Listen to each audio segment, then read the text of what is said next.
Kicked out at 14 for my brother's lies, now parents beg for cash after my success. I'm 28, female, and I've got a twin brother, Jake. Growing up, our parents treated us like we were from different planets.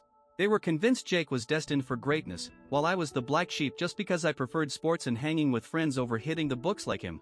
The constant comparison crushed my self-esteem. Jake got lavish birthday parties with his buddies, mine were barely acknowledged. He had sleepovers galore, I couldn't even bring friends home. I hated my childhood. The only person who had my back was Grandma, sneaking me candy and pocket money to lift my spirits. Over time, my parents' favoritism turned into emotional abuse, mocking my grades, dismissing my hobbies, and making me feel like I'd never measure up to their perfect son. Even though I excelled at sports, they banned me from teams, forcing me to focus on academics like Jake. It was suffocating, and as a kid, I felt powerless. When I was in sophomore year of high school, things got worse. I got grounded for downloading a chat app on my phone, nothing shady, just a normal teen thing to talk with friends. My parents flipped out, calling it a betrayal of trust. They tore through my room, scattered my stuff, and took my door off its hinges, saying I didn't deserve privacy while living under their roof. Jake, instead of sticking up for me, made it worse. He saw their unfair treatment as a green light to mess with me. He started lying about me to cover his own tracks, bullying me in front of my friends and spreading rumors that I was abusing him at home because I was jealous of the love he got from our parents. He'd even hurt himself to fake bruises, showing them off as proof of my attacks. On our 14th birthday, Jake's jealousy hit a new low. None of his friends showed up to his party, I don't know why, maybe they were over his drama. Meanwhile, my friends took me out for ice cream, and we had a blast. That pissed him off. He retaliated by ramping up his lies at school, painting me as a spoiled brat who beat him up. He'd show up with self-inflicted black eyes or shoulder bruises, proudly parading them as evidence. He'd spin wild stories about me attacking him when our parents weren't home. The rumors spread like wildfire, and people bought it. Even my friends started giving me the side eye. I noticed the shift, conversations dried up, invites to hang out stopped, like someone flipped a switch and I was suddenly the violent girl nobody wanted around. I confronted my best friend about why she was pulling away. She spilled everything. Jake had been telling everyone these twisted tales about me abusing him. I was gutted, a mix of shock and betrayal. My own twin, who I grew up with, was smearing me with lies I'd never even dreamed of. It felt like the ground vanished beneath me. The next day, I tried talking to him at school, begging him to stop. He just smirked and said I deserved to be a loner. His words scared me, his lies were escalating, and I was afraid to tell our parents, knowing they'd believe him over me. The isolation stung. I'd always been outgoing, but his jealousy-fueled rumors turned my life into a nightmare, like I was living in a parallel reality where my true self was buried under his stories. The rumors didn't stay at school. They reached the principal, and my worst nightmare came true. He called me, Jake, and our parents into his office to discuss the stories going around. My heart was pounding. I hoped Jake would finally come clean. Instead, he doubled down, telling the principal the rumors were true, painting me as a bully who beat him up when our parents weren't home because I was jealous of their love for him. I was floored. Mom started crying, hugging Jake like he was a hero. Dad patted him, saying he was brave for speaking up and promising it wouldn't happen again. I tried defending myself, pleading with the principal to believe me, but Jake stuck to his story like glue. I felt like I was drowning in accusations, fighting a wall of lies I couldn't break through. The principal chewed me out, saying the school wouldn't tolerate my behavior and that it warranted a suspension. I begged him not to suspend me, tears streaming down my face, but he said he couldn't ignore it. I was suspended for 10 days to send a message. I sobbed harder, pleading my case, but he shook his head. My parents, furious and humiliated, dragged me out of the office. I didn't want to leave, I wanted to prove my innocence, but they didn't care. At home, things got even crazier. Out of nowhere, Dad started packing my stuff. I was confused, asking what was happening. Mom asked him too, but he yelled that he couldn't let me live under the same roof as Jake anymore. I dropped to my knees, begging Jake to tell the truth, but he just stared at me, cold as ice. Dad threw my suitcase into the hallway, saying someone like me didn't deserve to live in his house. He added he'd ask his mom, my grandma, if she'd take me in. I clung to his legs, sobbing, but he pushed me off. It felt like my world collapsed, surrounded by my scattered belongings, kicked out of the only home I'd ever known. Grandma came to get me. She packed my things, loaded them into her car, and sat me in the front seat, making sure I was buckled in. Then she marched to the door, ripped into my dad for treating me like this, and threatened to call the cops or child services, saying kicking out a kid was a crime. Mom tried blaming me, but Grandma wasn't having it. She stood up for me, emphasizing I was just a kid who didn't deserve this. It was the first time I saw how fierce she was. She wasn't scared of them and believed me when no one else did. We drove off, leaving my childhood home behind. The pain was indescribable. I cried for days at grandma's, barely eating despite her coaxing. I told her what Jake did, and she was as shocked as me. She assured me she believed me, and having one person in my corner meant everything.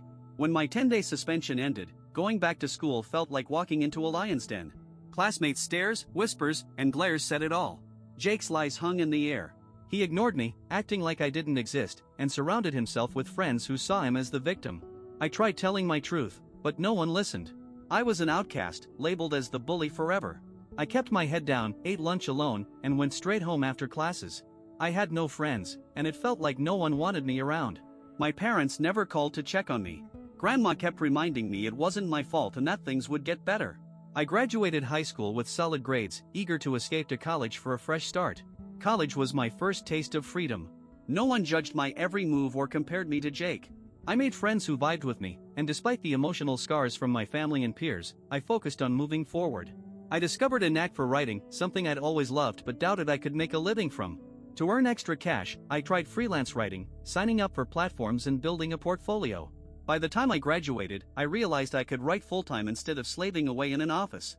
My career took off, with steady clients and long-term gigs. Freelancing made me financially independent and let me travel the world as a digital nomad. Traveling helped heal my wounds, though it wasn't easy. I saved as much as I could, took a leap of faith, and saw incredible places, slowly rebuilding my confidence. The person I truly considered family was Grandma. She was sad when I left for college but knew I needed to stand on my own. Despite my busy schedule, I made time for her weekend visits, cooking together, or chatting on her porch about life. Those moments were gold. Recently, I wrapped a huge project for a big brand, can't name it, sorry. I asked the team for reviews, and they happily left glowing ones on my platforms. I shared screenshots on Instagram, knowing it was a big deal. Other writers congratulated me, some reposted my stories, and I started getting DMs from strangers needing help with their websites. Relatives noticed too, reaching out to say congrats. Even my college's director saw my success and invited me to give a talk to students about building a copywriting career. Public speaking isn't my thing, but I said yes. Standing in front of eager students, sharing my struggles and hustle, felt like coming full circle. Clips from my talk spread on Facebook groups, resonating with people. It was amazing to finally get recognition. Last week, I got invited to a local TV show about copywriting to share my journey and insights. I was nervous but thrilled. I talked about the power of client reviews and how a simple post can open doors. I shared highlights on Instagram, proud of the milestone. That's when my relatives started catching wind of my success.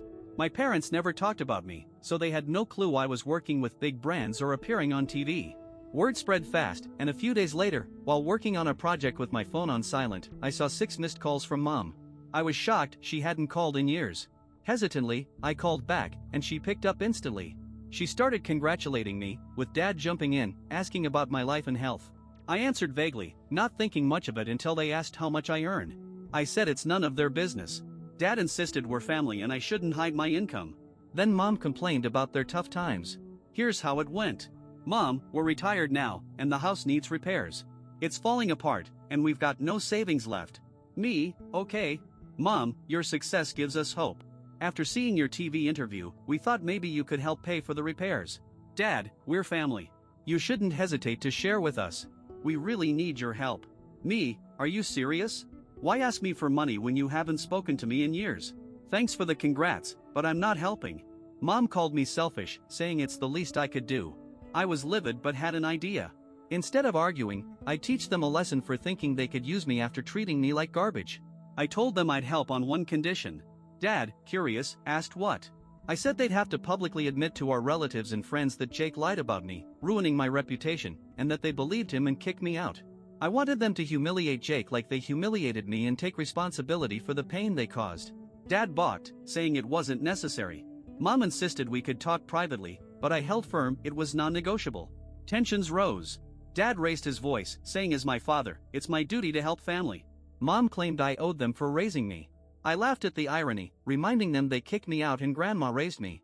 They got angrier, but I said if they want a relationship or money, they'd have to own up to the truth and hold Jake accountable. They've been blowing up my phone since, but I'm ignoring them. I'm starting to regret calling back. So, am I the jerk for refusing to help? Let me know in the comments. Update 1, it's been a wild week since I posted, and your support has blown me away. It feels good knowing people agree I don't owe my parents anything after what they did. I set that condition because I knew they'd never agree. They loved Jake too much. Even if they know he lied, they'd never make him face what they put me through. Today, after more ignored calls from them, Jake sent me a nasty text. "Hey sis, long time no see. Gotta say, life's been great without you. Heard mom and dad reached out, and you gave them some crazy demand. You know they'll never agree, they never loved you and won't do anything to hurt me. Yeah, I lied about you 15 years ago, but that's ancient history. Stop being selfish and let it go. You're single, no kids, why not help them fix the house? Be a good daughter." His message hit like a punch. His nerve downplaying my pain and guilting me about being single was unreal. His lack of empathy and assumption I should put their needs above mine showed how little he values me. Fired up and done with the lies, I decided to take control. I wrote a letter to my parents and close relatives, detailing my childhood's harsh treatment, the favoritism, and Jake's vicious rumors that tanked my reputation. I explained how they kicked me out at 14 and how, without grandma, I might not have made it. I attached a screenshot of Jake's text, where he admits to lying, hoping it'd expose his deception. I sent it an hour ago, and I'm bracing for chaos when they read it. I'll update next on how my family reacts. Update 2, a month since my last update, and a lot's happened. My letter caused a firestorm. Relatives who didn't know the extent of the favoritism and emotional abuse ripped into my parents. Many reached out, apologizing for not supporting me sooner. They had no idea how bad it was. My parents and Jake bombarded me with increasingly nasty and threatening messages, so I got a lawyer. He sent cease and desist notices, warning of legal consequences if they kept contacting me. That scared them off, they've stopped reaching out. Grandma says I did the right thing exposing the truth and backs me 100%. She's the only family that matters to me, and I'm grateful she's in my corner. Update 3, 2 months later, and I'm happy to say things are going great. My copywriting business is thriving, I'm getting invites to speak at seminars and podcasts, building my rep in the field. I took a short vacation to spend more time with Grandma. She's into gardening now, teaching me about flowers and herbs. Our moments together, cooking, talking, or just hanging out, are some of my favorite memories. My family hasn't contacted me since the lawyer's letter, and I'm good with that. I've started therapy to heal those old wounds, and it's helping. Thanks to this community for pushing me to share my story. What do you think of all this? Drop your thoughts below, check out our last video, link here, subscribe for more wild stories, and thanks for watching. My take, this story's heartbreaking.